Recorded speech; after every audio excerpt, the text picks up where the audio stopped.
And I will not spend much more time. So we have an awesome keynote from Maurits Hendriks. This is actually super huge to have Maurits here today.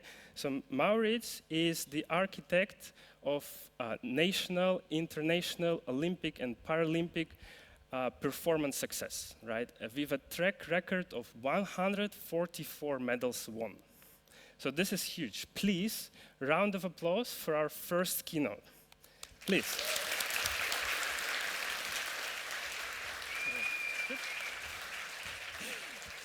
Thanks. Thank you, Dimitri. Hi, guys. Good to see everybody here. It doesn't matter what time we start. We're going to make it a super day.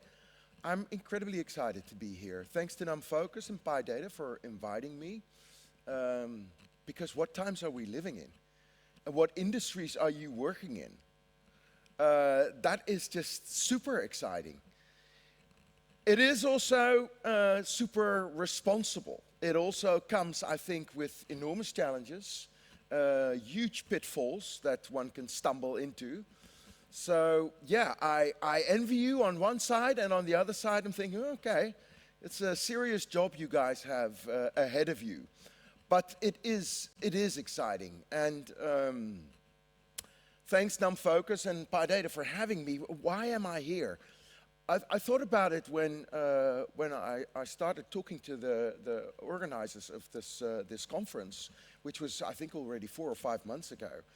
And the main driver is that I've always thought that if you're in high performance, and I don't know anything else, I tried to study law for a few years, but failed miserably as a law student, because I was drawn into the one thing that is the passion of my life, and that's coaching teams and coaching young people, young athletes, to the best that they can ever be.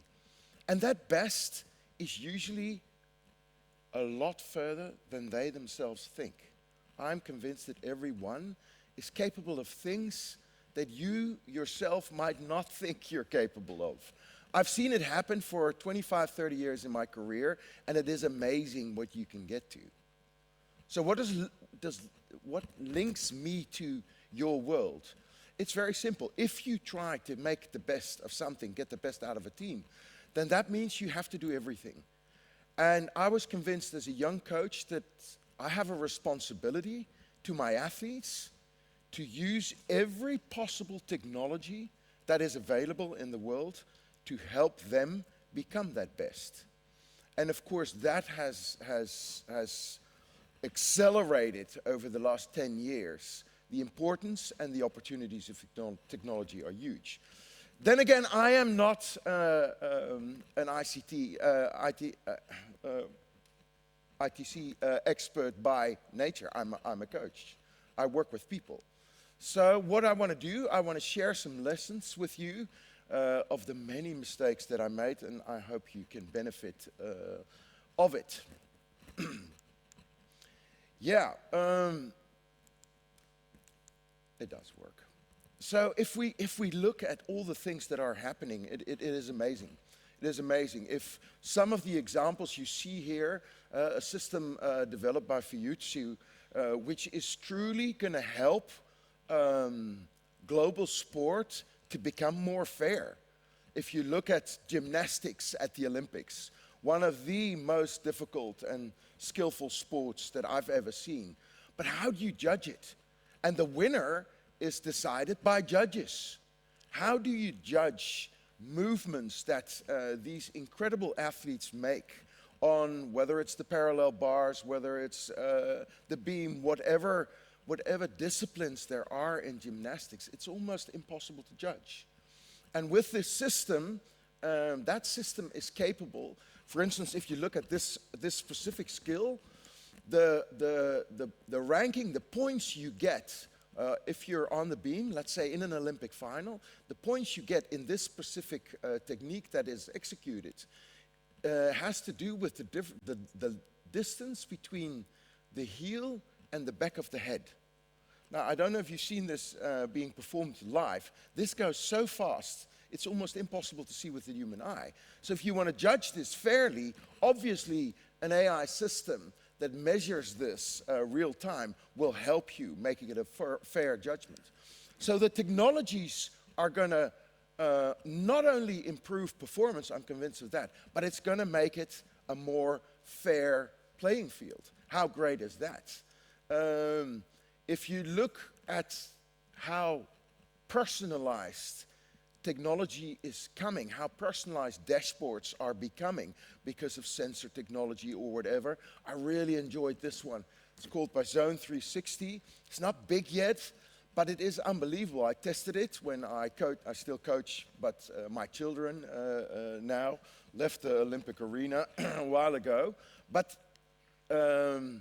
yeah, as a coach, when you're working with a group of people for, let's say, an hour of a practice, you have a plan, you've got your session written out, but do you actually stick to your plan?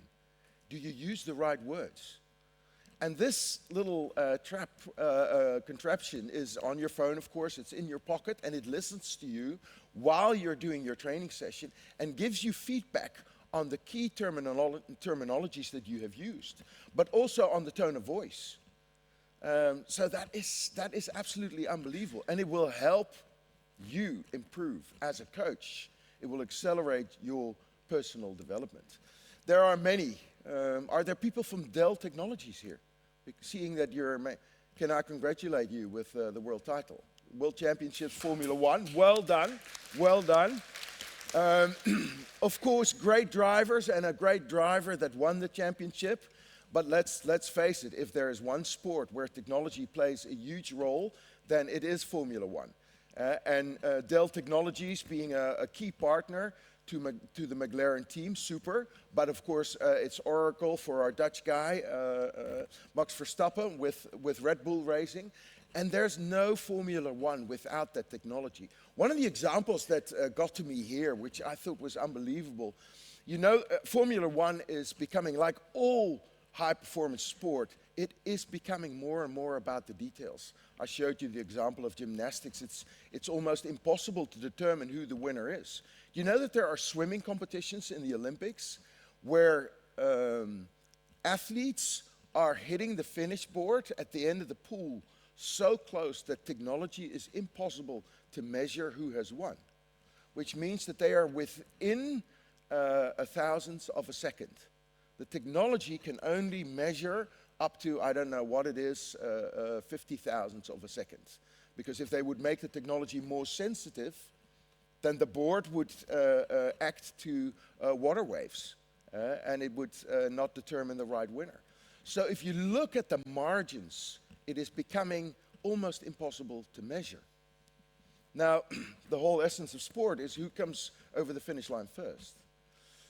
Super example of Red Bull, who in that arena that is becoming so competitive, you have more and more appeals.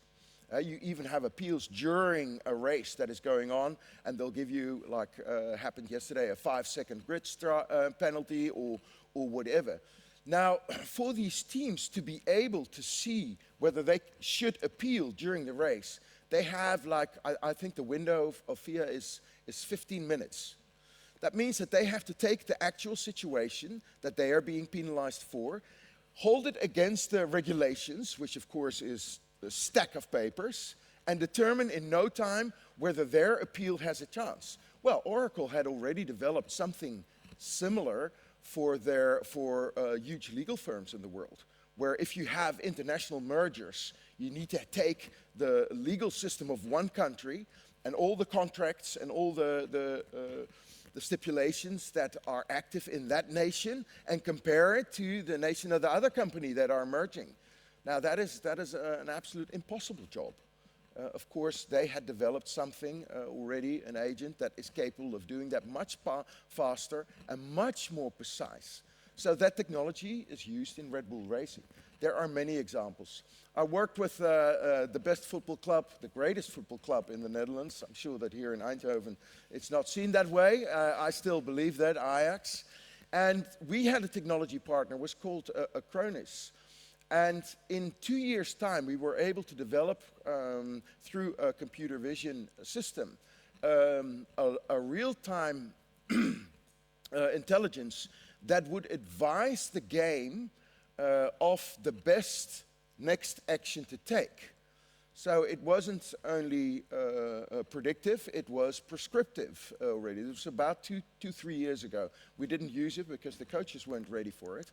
But this is what it looked like. And there's no human involved. I'm not going to say there's no human in a loop. The system just looks at the game and determines which are the best 2 areas in the field to continue the play, which will give you the highest possible outcome. So super examples. But that's not what I'm going to talk about. I'm going to talk about all the mistakes I made in life. Because if you see where you guys are at, the technologies that you are developing, then in the end what matters is, are you going to have what it takes? Are you going to keep your eye on the ball? And are you going to deliver the product that the world is actually waiting for, or that your organization has set out? And what should you keep focus on? So how do you show up and deliver? Plans, I've read gazillions. Good ideas, I've heard millions. The ones that have it connected to a real outcome and do that within a time frame are very few. And one of the most important lessons I learned through this great athlete, Daphne Schippers. She was a heptathlon athlete in the Netherlands that thought, okay, winning a gold medal with heptathlon is incredibly difficult, 7 disciplines in athletics. So she decided to focus and kind of transfer into becoming a sprint athlete. Now, if you look at the sprint distances, let's be honest about it, there are not many ethnically white athletes that win sprint races because of their build, because of how their bodies, how many fast twitch fibers they have. So to try to achieve becoming world champion in a 100-meter sprint or 200-meter sprint that is a high bar that you're setting for yourself. And I connected to her and went and looked her up at the IMG training center in Florida when she was working through this transition of becoming the best sprinter in the world, the fastest woman in the world. And there were a lot of things that we had to tackle. There is a lot of data that you can gather if you talk about a 100 or a 200-meter sprint. And there is, of course, a lot of data that you can gather about that person, about her physics. Now, which data matters? And one of the things that I've seen going wrong is that people started focusing on all the different data that they could collect, and they forgot to focus on the end goal. And the end goal was really simple: become the fastest person ever. So one of the main things, however simple it is, you need to keep a constant eye on what the end goal is. You want to become the fastest person. Now, I have a video here. Look at the video and tell me what you see.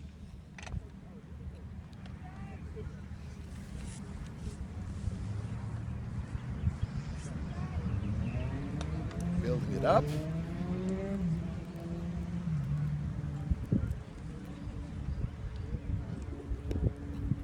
Klaar.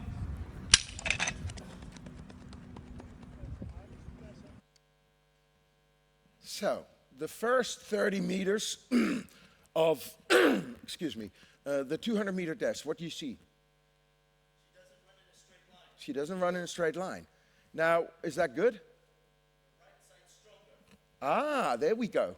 So, the difficulty in this sport is that if one toe touches the white line, you're automatically disqualified.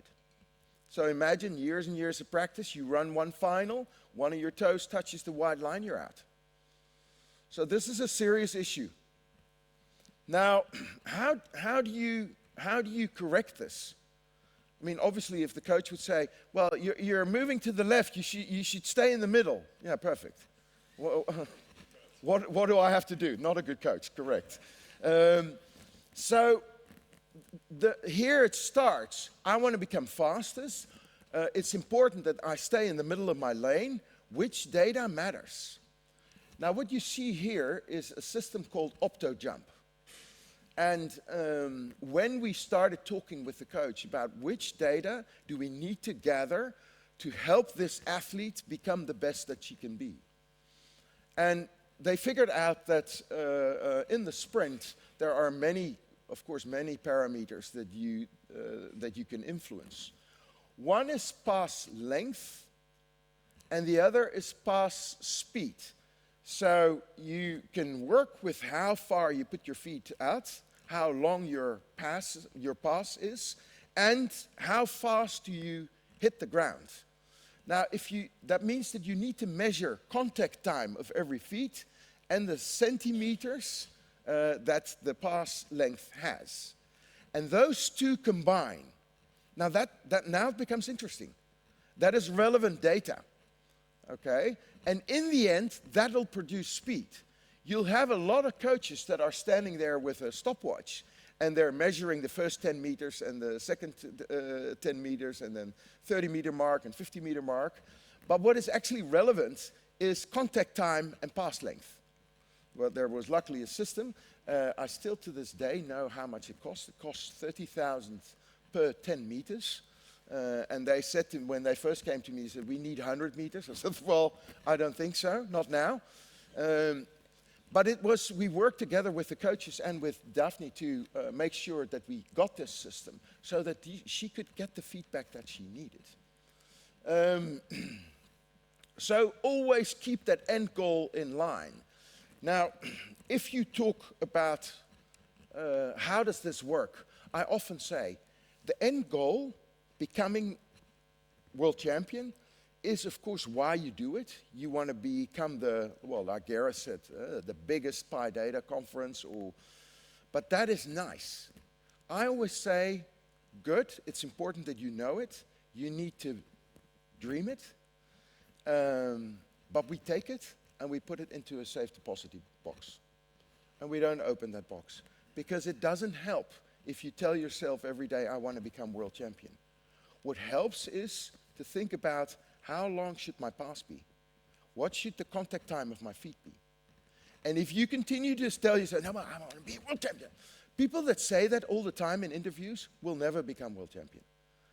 The ones that don't say it, and they've put it in the safety deposit box, those are the ones that will become world champion. So that is a really important one. You have a dream, you have an ambition, great, strikt eromheen, and in the kluis. And then you plan. You plan. And that's where it becomes important. Now, when you go out and solve all the different challenges that you have, there are a few things that I have learned help. If you look at these 4 pictures, what do you see? What are the differences? Clearly, 4 sports. What is the similarity between the 4 pictures? The start. Super. So focus either on the differences or focus on the similarity. The similarity here is the start. So what we did, we had several sports in the Netherlands. Here you can see where the Netherlands is Olympic final level. So these athletes are good enough, they'll make it to the Olympic final. And some of these here have become Olympic champion. So they all have to solve the issue of the start. And to do that, instead of putting them or leaving them in their splendid isolation, I took the coaches of these 4 completely different sports and put them together in the room and have them discuss the issue of the start. And you know what they found?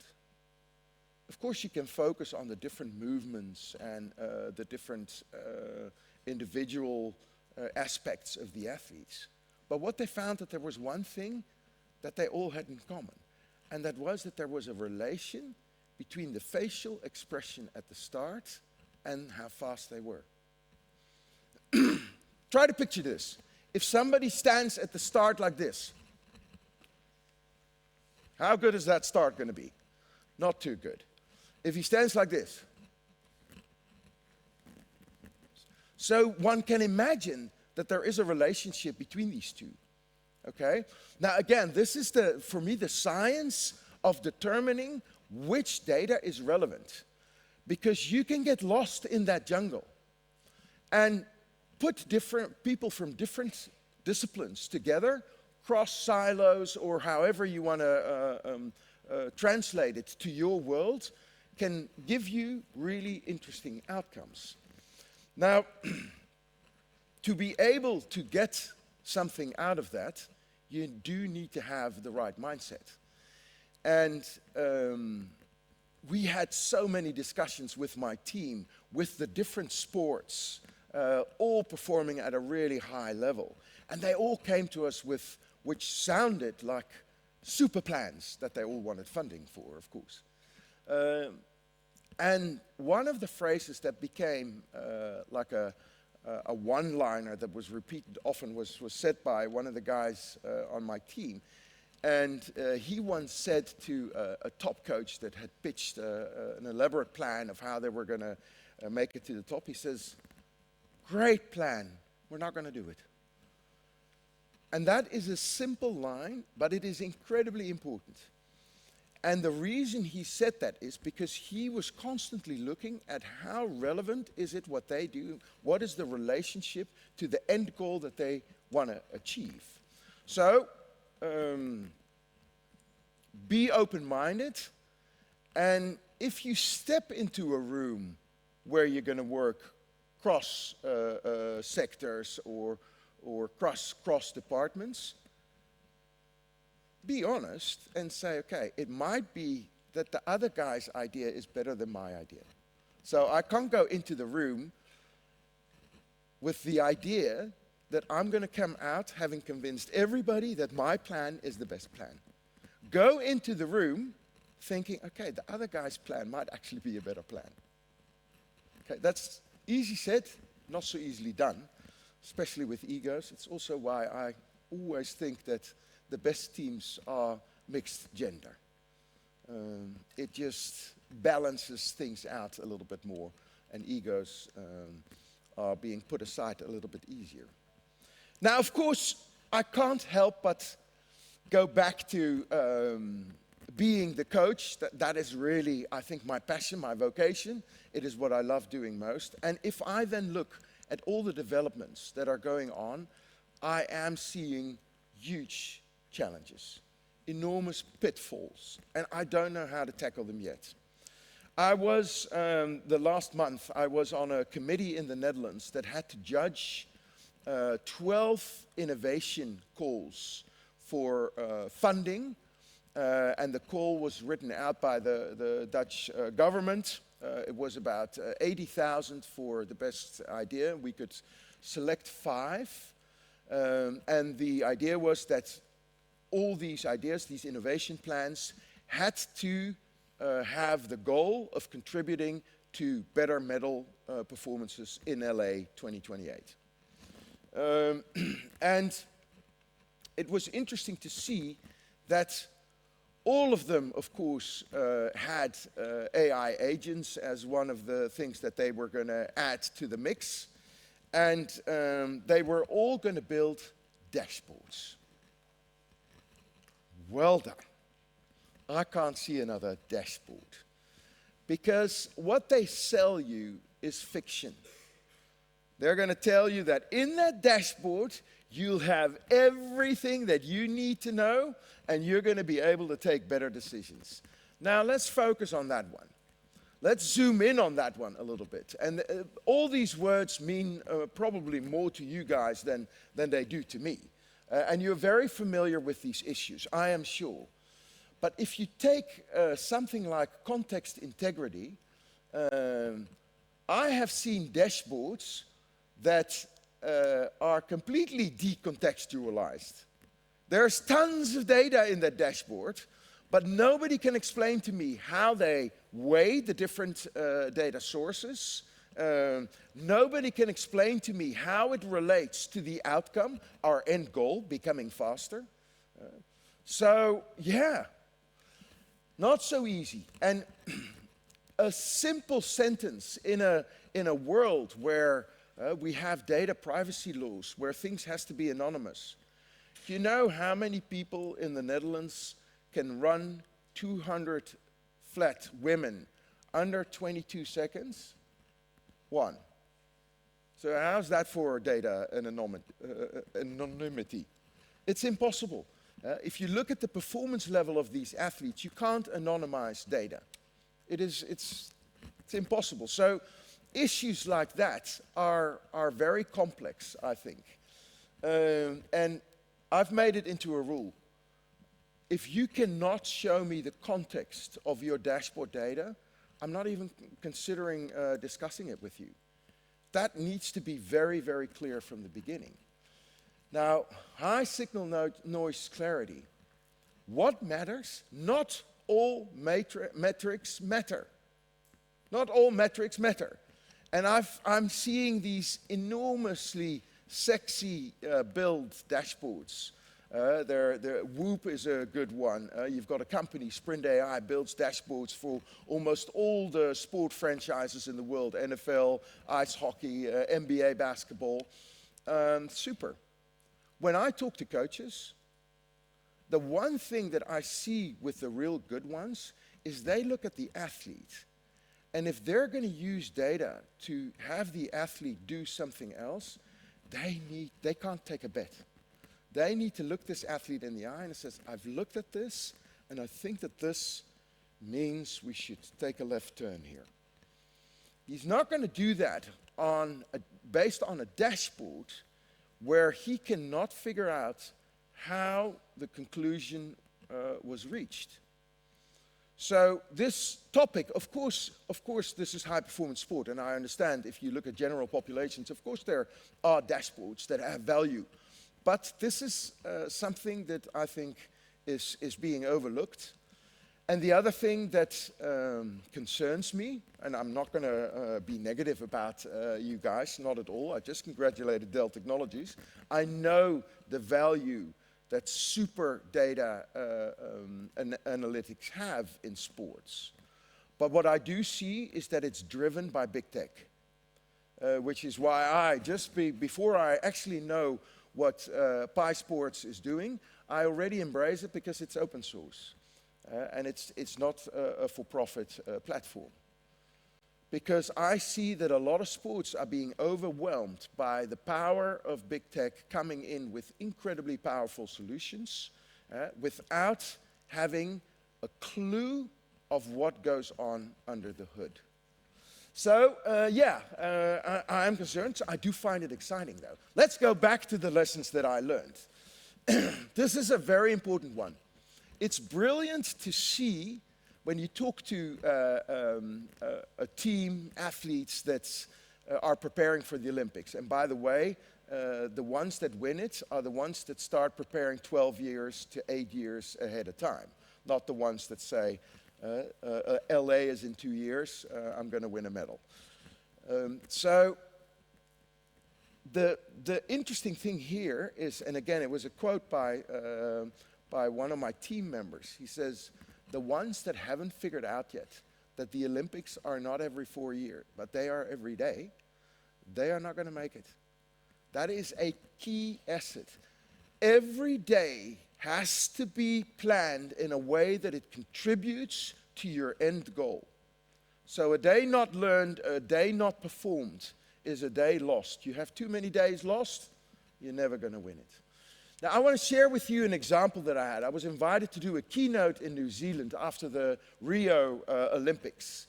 New Zealand and the Netherlands were close for many reasons. We're not the biggest countries in the world, but we do like sport, and we're pretty damn good at it too. So are the Kiwis. And they had a boat that won the gold medal. Tuuk and Burling were the two sailors. And they did their debrief in this summit that they organized after the Rio Games. And I was just taken by it because it was so simple. They had become world champion 2 years in a row and then won the gold. So that means for 3 years they just dominated the field. How did they do that? Because I have a lot of respect for people that win something big in their lives once. I admire the ones that win it every time. Because serial winning is a different thing. You've got athletes that won the gold medal, and the rest of their lives they're going to give that one keynote about how there was talent times effort times, I don't know, pain, and that got to the gold. No, the ones that do it every time again, those are the ones that you learn from. And these guys are with it because Burling went on next year to captain the America's Cup boat of New Zealand in the America's Cup final and won it. I think he was 23 at the time, or 22. Unbelievable. And when they shared with me how they made the Olympics every day, they came up with this little list of 5. This is what they do after every meeting, every training, and every competition that they sailed. So sometimes they did this twice a day. They sat down after their session, what worked well, what did not work well, what surprised you, what did our opponents do better, and what are we going to do next day? It is very simple, but they do this every day. They don't miss a day. Of course, Olympic athletes this level, they don't have a 5-day working week. They have a 7-day working week, and every now and then they take an evening off. So for them, this is every day. I thought it was so simple, but so spot on. Now the other one, and this is not so easy, you need to learn to embrace your defeat.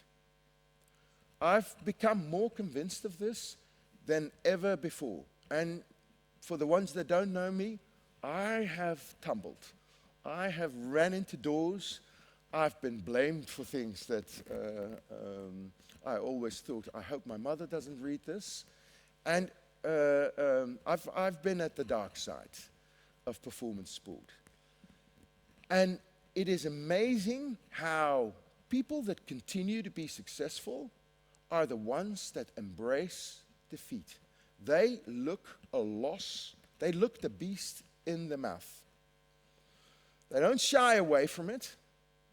They don't share with you. They're miserable, first of all. They're not happy people after they lost. So the pain is visible. They don't like to lose. But they allow for the pain. It's visible with them. And then they sit down and they're going to honestly almost do those 5 questions. So where do their acceleration, where does their improvement come from? Does it come from success after success? No, it comes from what they learn from their losses. And however big a champion you are, most champions have lost far more matches, competitions, than they have won. These are the ones that win regularly. So you need to be able to handle defeat. That is really important. And again here, it has a lot to do with how you handle victory. So I was quite impressed, to be honest, with Max Verstappen this weekend. I thought he was the example, and I've known Max for some time. He wasn't the most pleasant one, not when he won and not when he lost. But yesterday, he was humble in victory. I find that incredibly powerful.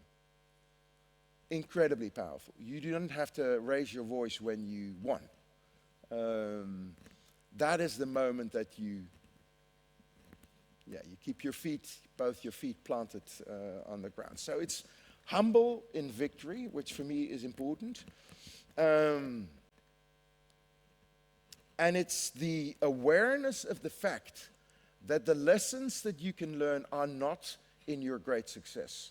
So don't go out and make PowerPoints of all the wonderful achievements that you have done with this project and you became successful. Make a PowerPoint about the pitch you lost or about the project that didn't make it in time. Because that's where the lessons are. Embrace that, so to say. Right. For that, I think one of the vital things for organizations, people to become successful is openness and honesty. And if I look at the sports setting, I'm aware of the fact that it's easier, I think, to manage a dressing room than it is to manage a boardroom. And yet there are comparisons there to be made, I think. Now, the great thing about locker rooms, dressing rooms, is that it is accepted in that setting, and I'm sure all of you have been in a dressing room, a locker room somewhere, some of you maybe even in high-level sports. It is accepted there that if we close the door, what is being said there stays inside the locker room. It stays within the team. That is an unspoken norm. The other thing that is accepted is that if we close the door, it is okay to tell each other the truth. The question is that how it works in the boardroom? So is it accepted that you tell the truth, that you are entirely honest to the person next to you? Will you tell your CEO everything that's on your mind? I don't think that happens enough. So serenity and safety of a locker room is something that builds the confidence for people to share. Now, the other thing is, are you open enough, are you vulnerable enough to allow other people to be critical of what it is that you're doing? Only that way we will become more as a team. We don't become more as a team just by putting 11 individuals of high-level talent into the same team, nor is it going to work with you guys. It works whenever we have, with these 11, the right mindset. So if we're willing to listen to each other and we're willing even to take very strong advice, and of course if you translate it to competition, it's easy. If you take one of the center defenders, the center defender will not ask you or will not explain to you that it is probably statistically better that you move a little bit further to the left to be closer to your opponent. He'll say, left, period. So it is of course a different setting. Now, I call this, what do we need here? We need courageous conversations. So we need to be able to stand up within that setting of your team, your project team, your leadership team, whatever, and say, okay, guys, this is the goal. Remember, the end goal. We never lose sight of the end goal. We can get there in many different ways, and I don't have to explain this to you guys. You are the guys that work in sprints and are agile and so on. So we need to keep it up, but we can get there in many different ways. What is important is that we are willing to have the courageous conversations, to confront each other with the things that might not be going well. Now, to do that, you need to be clear on a few guidelines, a few guardrails. You can think of them yourself. So, of course, you can't go in with guns nor knives. Those are obvious. There can't be any blaming or shaming. There can be naming, but no blaming and shaming. So I name what you have done. I don't shame you. And I also don't blame you. I just share what I see. That's one thing. The other thing that is important is the difference between contribution and attribution. You go back to your own setting. You remember a situation where you confronted a colleague with something that might not have gone so well, and the first answer is, yeah, but there was a traffic jam, and I just couldn't make it. Or, yeah, you know, I was supposed to get this from them and I didn't get it, so yeah. Attribution. So people that go somewhere else first instead of, okay, what is it that you're saying? Maybe I didn't understand it correctly. Maybe I didn't do that well. No, you've got a point. And I should have done that. Thanks for the advice. That is keeping it with you. And this is a very difficult dynamic to reach. But this, for me, is the openness, the honesty. This is what makes a locker room talk so incredibly effective. You got 10 minutes. I've coached 3 Olympic finals. And a final never goes the way that you want them to go, believe me. So you come into the locker room at halftime. You effectively have 7 minutes to produce a change within your team. So it can only work through openness and directness and honesty. And it can only work if your team is willing to have that open mind. So yeah, those are some of the most important lessons that I want to learn, that I want to share with you. Let's go back at them one by one again. Make sure that whenever you're involved with a huge ambition, an enormous plan of building something, of doing something, that you know where your end goal came from, because it was your dream, it was your ambition. You put it in the safety deposit box, but you never forget it's there. Okay? Then you start working, planning, and everything you do has to contribute to your end goal, becoming faster. If it doesn't, be honest, don't do it. The road to get there can be many, can be left, right, center. There are so many different roads to Rome. You need to know that if you are collecting data, that you can prove. If they wake you up at night and they say, why is it relevant for our end goal? There needs to be one line and you're going to tell me it's because 1, 2, 3. So if you don't have that, you're losing your time. The answers sometimes lie next door, and your answer sometimes isn't the best. So be graceful in the fact that somebody can tell you, great plan, we're not going to do it, because this plan is better. And if you don't have success, and something fails, or you just didn't get where you wanted to get, be happy.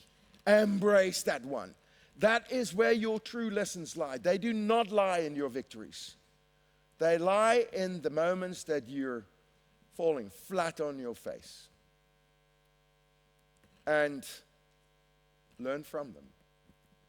And last but not least, be ready to have courageous conversations. I once heard from which I thought was one of the greatest leaders I've met. He and I had a talk about this, and he was leading a change project within his organization. And I've always had difficulties with the fact that as a leader, you're supposed to be the example. Well, I am anything but perfect. According to my wife, there are many, many things that I don't do well. So to constantly look at yourself as a leader saying, well, I'm the example and my entire team has to follow me because look at me, I do the right thing. I don't do the right thing all the time.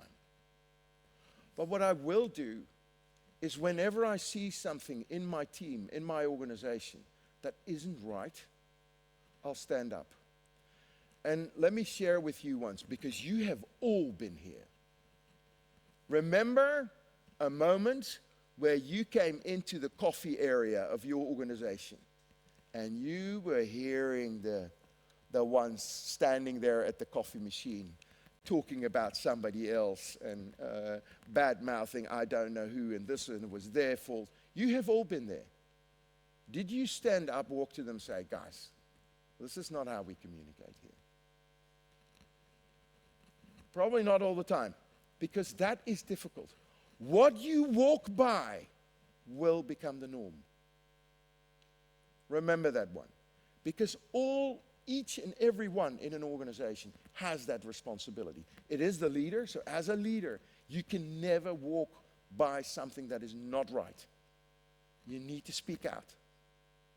I have led Ajax on the board for 2 years in the most difficult time, and it was in the time that we came from a sexual harassment case. And I spoke to about 20 women that had been the victim of that. And I was I found it very difficult to be able to,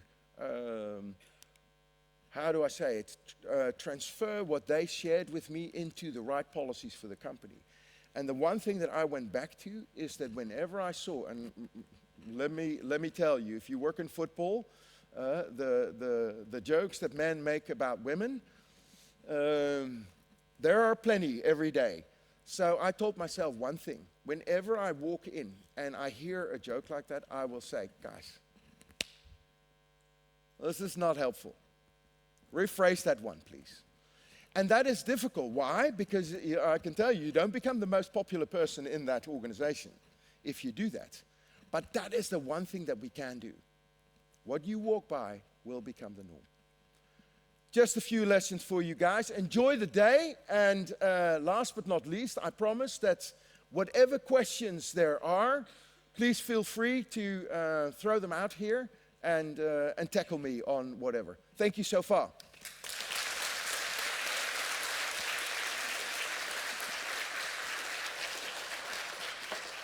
Well, yeah, it was a great talk. It was super inspiring. I hope everyone agrees. So do we have questions from the audience? Yes, there. Throw the ball. Ooh, tempting. You're going to make it. You're going to make it. There we go. Well done.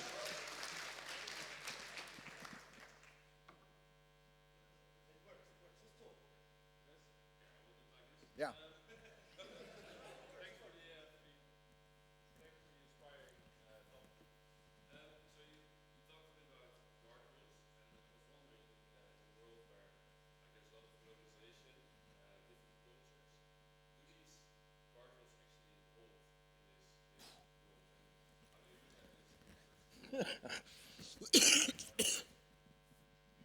Yeah, let's start with an easy question. Wow.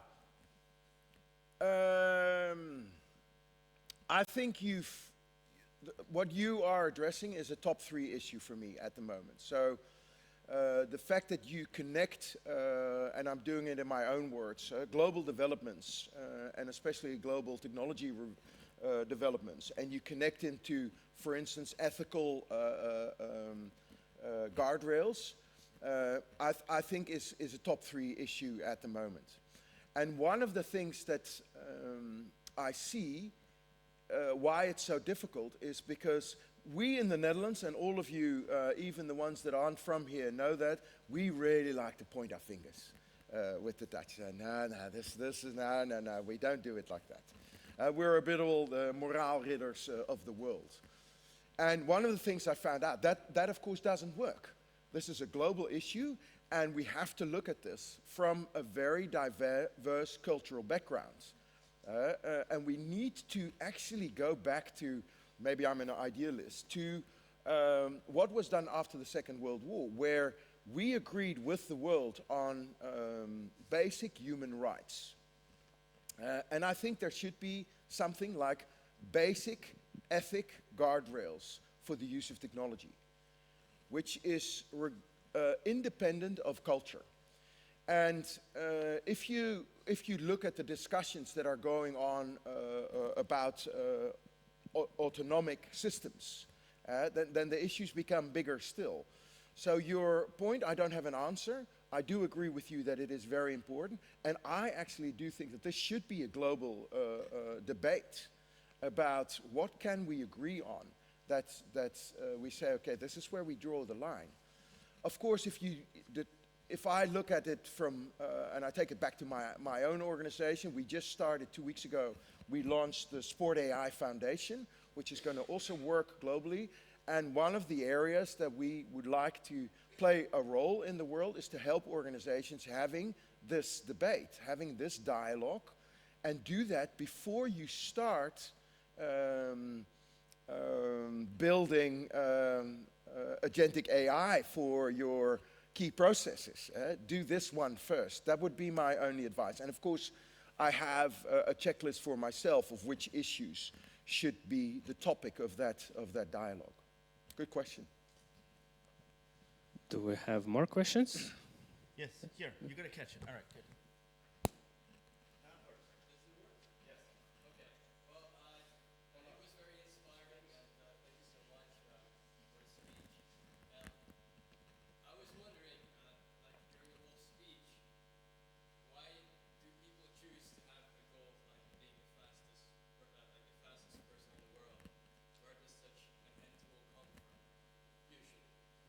What is your dream goal?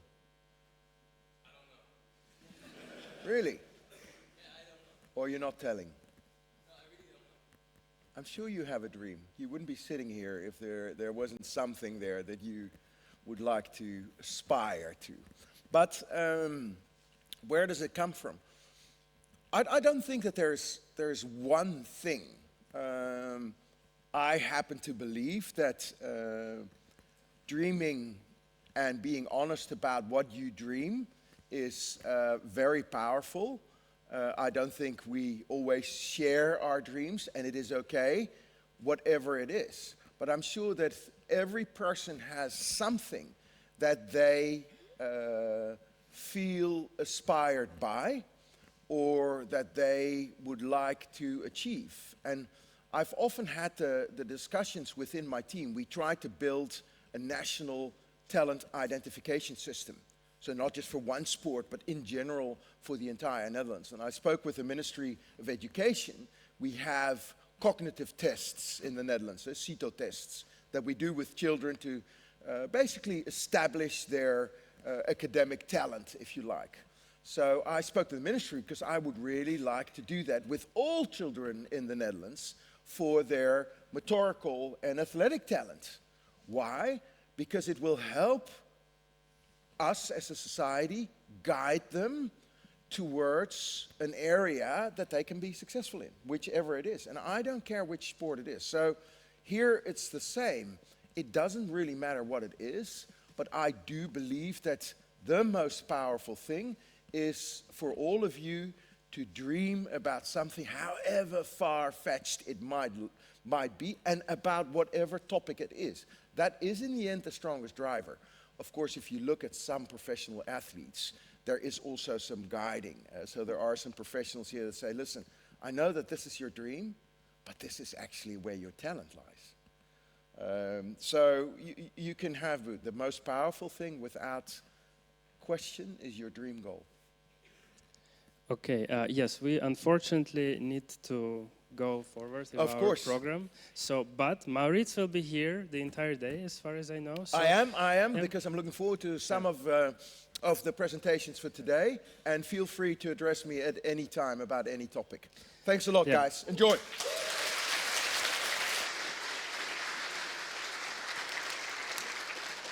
So yeah, it was a super...